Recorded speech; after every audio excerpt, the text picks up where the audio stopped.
지난 2월 중순경일 겁니다. 서울도심 한 교회에 감염자가 방문했다고 해서 갑작스럽게 매체 오른 교회가 있었는데요. 그 교회는 불가피하게 2주간 집합 장소를 열지 못하고 온라인으로 예배를 대체해야만 했죠. 근데 그 교회가 사실은 그 지역에서 오랫동안 있었던 교회라 연세 드신 분들이 또 많고 또 그 일도 사실은 쉽지 않았다고 합니다. 특히 2주 동안 늘 교회에 다니시고 또 교회에 오시고 하는 일을 일상으로 여기신 분들, 특별히 주일 예배 같은 경우는 생명처럼 여긴 분들에게는 큰 충격이 아닐 수가 없었죠. 참 고통스러운 일이었다고 합니다. 그 목사님의 이제 인터뷰도 제가 접한 기억이 나는데요. 사람의 화면을 공유하고 시작하려고 합니다. 오늘은 포스트 코로나와 교회 생존에 대해 부분을 나누고자 합니다. 단톡방에도 올려드렸고 또 지금 기사들도 관련된 기사들도 나왔는데요. 이제 7월 10일부터 이제 교회 예배 이외의 어떤 행사라든가 모임들이 가능하지 않다. 강화된 방역 수칙 명령이 교회를 향해서 뿜어져 나왔습니다. 이 부분이 굉장히 심각한 부분인데요. 부분을 좀 살펴보려고 합니다. 어차피 지금 포스트 코로나가 창궐에 있는 상태고, 그래서 어느 곳, 어느 지역, 어떤 사람들도 사실은 그 위험으로부터, 그 감염으로부터 면제되지 못하고 있는데, 의료진의 수고가 굉장히 크죠. 그리고 이거는 뉴욕에서 발발됐을 때 뉴욕 장로교 병원에서 이머전시 룸에서 담당하고 있었던 한 여의사, 이분은 크리스천입니다. 이분이 스스로 목숨을 끊었죠. 너무 괴로운 나머지 환자들을 제대로 대처해 나갈 수 없으니까요. 이런 의료진의 수고를 저희들은 깊이 기억하고 있습니다. 이건 코로나가 이제 막 창궐할 쯤에 교회 예배당 앞에서 예배가 드려지지 못하는 그 상황을 이제 비통해하며 안타까워하는 성도의 모습을 지금 담고 있고요. 확산 초기에 섰던 세 나라죠. 이탈리아, 이란, 한국. 각각의 종교적 배경이 좀 있죠. 이탈리아 같은 경우 로마 카톨릭 교회가 공식 국교가 1978년까지는 그렇게 됐고요. 이탈리아의 경우 북쪽의 롬바르드 중심으로 해가지고 확산이 굉장히 컸죠. 사망자들도 속출했고요. 로마 카톨릭 배경으로 하고 있는 이탈리아.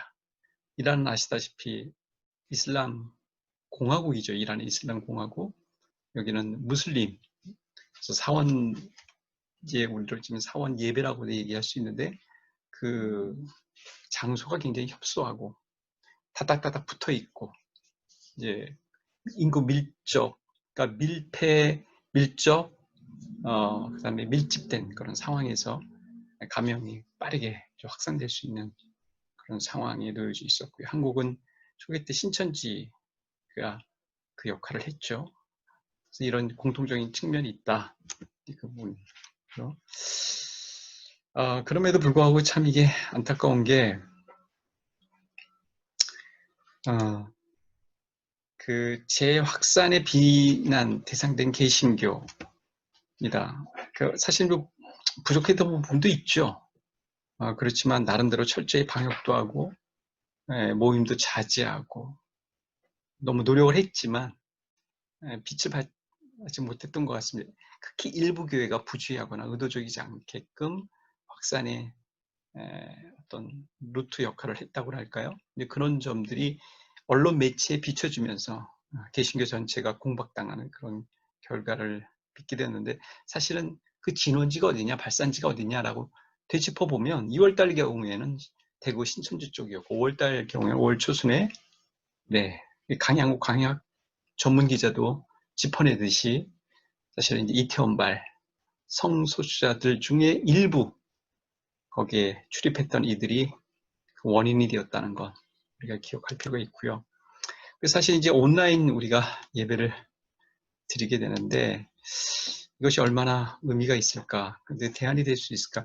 이렇게 가지런히 단아하게 정성껏 드리는 가정들이 많지만 또 그렇지 못한 경우도 있지 않겠습니까? 분명히 온라인은 온라인이거든요. 그 한계를 우리가 어떻게 극복할 수 있을까? 이게 사실은 고민이 할 수가 없습니다. 초창기 때 그거를 미리 홍역을 앓은 그 목사님의 경우인데요. 여러분 아마 접해보셨을 거예요. 이론에서 그들은 성전에 그 밥을 주는 거고 바람직하지 않거든요. 일반적으로 볼 땐 그러면 안 되죠. 그러면 안 되죠. 그러나 그 상황을 놓고 보면은요, 이해되는 거예요. 그렇게라도 하나님을 찾는 게 그게 바른 태도다 생각이 듭니다. 우리 성도들의 그 심정을 제가 이렇게 들어볼 때에 그들이 얼마나 그 안타까웠겠습니까? 우리 교회는 그저 웬만하면 20년 이상 되신 분들이에요. 근데 그분들이 한 번도 지금까지 주의를 그렇게 지낸 적이 없었는데 자기 집안에서 아들, 딸하고 예배를 드리려니 그들의 눈에서 눈물이 안 흘릴 수가 없는 거예요. 그러니까 그런 말을 제가 들으면서 자신들도 그 처량한 신세를 참 하나님께서 우연 복을, 은혜를 주시는 거지요. 근데 이제 문제는 뭐냐면, 제 입장에서 문제는 뭐냐면, 이게 하루, 이틀, 3일 가다 보면, 그러려니, 교회 안 가도 이렇게 드려도 되겠거니, 이러면 또 큰일이거든요. 사실은 지금 상황이 이렇게까지 지금 우리가 발달된 거죠. 또 발전된 겁니다. 문제가 이제 심각해진 거죠. 그래서 사실 이제 저희 교회에서 했던 게 온라인 사역 가이드의 부분인데, 나눔방 개설을 한 거죠. 그래서 지금 벌써 12회째 됐네요. 그죠? 그러니까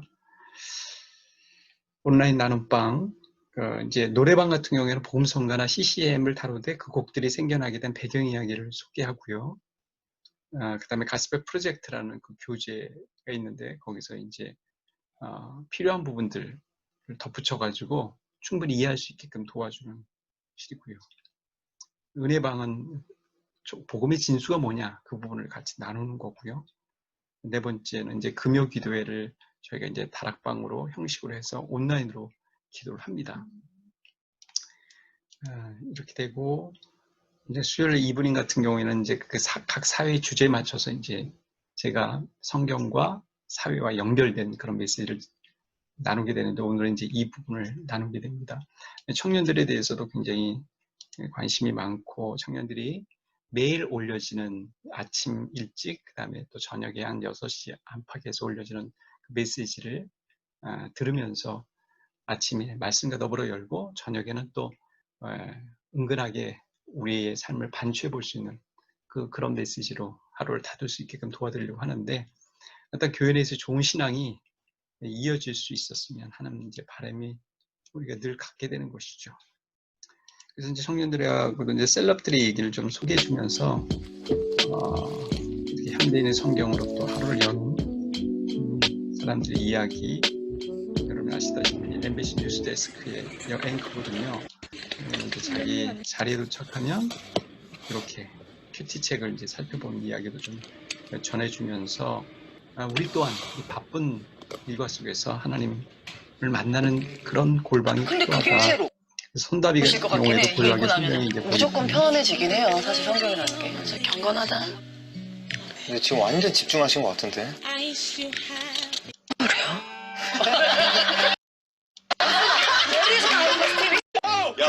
화가 많이 나죠. 성경이 어려워. 1시간 정도 피곤하네. 같이 이제 팀을 이루어가지고 인근이가 서로 자석대를 경로가 되는 것이죠. 그들을 다 오네 진짜. 무조건 와요. 불같은 진로를 사람아 내가 단숨에 너의 가장 사랑하는 아내를 빼앗아. 네, 또 소개했고 청년방의 경우도 우리가 이제 자, 반갑습니다. 우리 화면 공유하고 IMF를 맞이한 세대들의 경우는 재정, 경제적인 측면에서 사회 바꾼 우리 삶의 새로운 기술 하나님의 보호와 지원과 일단 능력 온라인으로도 만나야 된다. 그 점을 이제 생각이 듭니다. 해서 소개를 우리 했습니다. 가족 모임에서 할 수 있다. 청년층 내에서 신앙적으로 그렇게 되면 함께 지혜와 에너지를 모을 수 있다. 미래가 그죠? 불확실하고 위기 시대에 대처하는 삶의 기술을 우리는 마련할 수 있다. 그 삶의 새로운 기술은 무엇보다도 하나님의 보호와 지원과 능력 속에서 나온다. 그래서 신앙 온라인 모임에 참여된다. 요즘 성경 통독 붐이 예, 있는데 삶의 질서가 우리는 가스펠 프로젝트 붐이 있잖아요. 네, 이제 이런 부분. 청년들 내부방을 짜야 한다. 무엇보다 시대의 조짐이 좋지 않기 때문에 네, 이 상황을 같이 나눴고요. 그다음 가스펠 프로젝트 작년 나눔방에서는 우리가 이렇게 합니다. 그래서 일단은 최소한 일주일에 예배 외 온라인 모임에는 하나 내지 2개씩, 혹은 어떤 분은 뭐 3개까지 참여하는 분도 있는데, 그렇게 참여하는 것이 너무나도 중요하고, 그래야 내 영혼의 그 정원이라든가 또 내 영혼의 방이 풍성해질 수 있고, 너무 유혹이 많지 않습니까? 스트레스도 많고. 그래서 포스트 코로나 시대 속에서 우리가 어떻게 생존할 수 있는가를 같이 지혜를 모으려고 했습니다.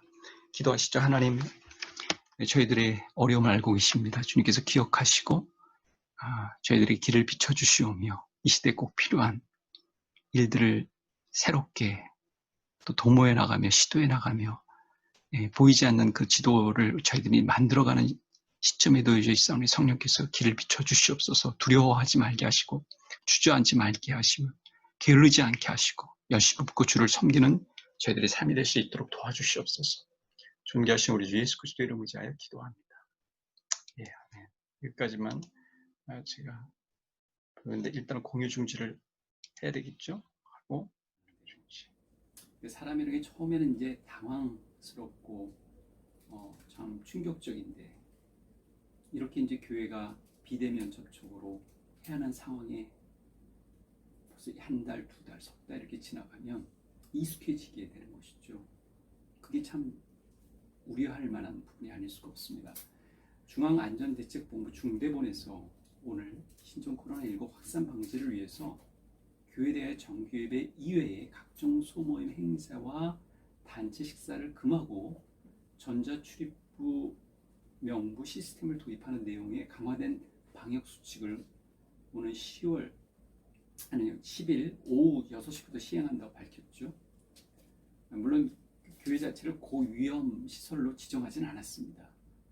그러나 수련회, 기도회, 부흥회, 구역예배, 성경 공부, 성가대, 연습 모임, 교육기관 말할 것도 없고요. 여기 해당되는데 굉장히 우려할 만한 부분이죠.